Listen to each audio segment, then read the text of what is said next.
চলো, camera on হয়ে গেছে, আর টুকু টুকু করে না তাকিয়ে আমি তোমাদের সাথে দেখাতে থাকি।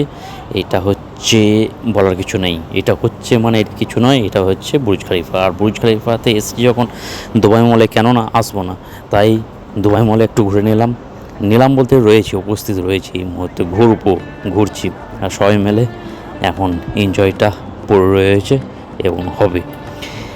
আর এই জায়গাটা, যে জায়গাটা ঝর্ণার মতো ঝরছে জল, হ্যাঁ, এই জায়গাটায় আসার পর যদি ভিডিও বা ফটোশ্যুট না করা হয়ে থাকে, তাহলে দুবাই মল আসার কোনো মানেই হয় না। এই জায়গাটা খুব সুন্দর, অপূর্ব, দুর্দারুণ।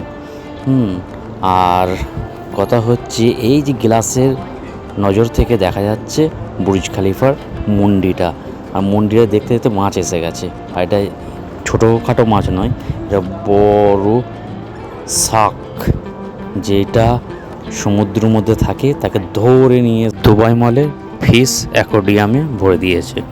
এবং মানুষের বা এখানকার যে পর্যটক আসবে, সেই পর্যটকদের আনন্দ এবং এখানকার যেই মহলটা তৈরি করেছে এই ফিশ অ্যাকোয়ারিয়াম, খুবই দুর্দারুণ, খুবই সুন্দর, খুবই ভালো। আর ঝটপট আমরা চলে যাব বাইরের দিকে।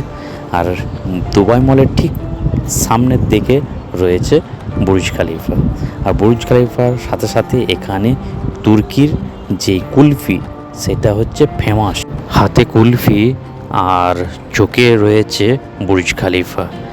এত আনন্দ কোথায় রাখি!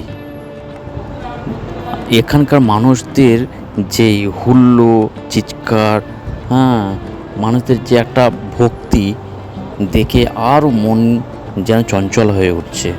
আর তার সাথে সাথে সন্ধে না নামতেই দেখতে পাচ্ছ ফাউন্ডেশন শো। আর এটা তো বলার কিছু নেই, শুধু দেখতে থাকো বন্ধুরা। আমার চ্যানেলটা যদি সাবস্ক্রাইব না করে থাকো, অবশ্যই সাবস্ক্রাইব করে দিও। আর ফেসবুক পেজ থেকে দেখে থাকলে ফলো করে দিও।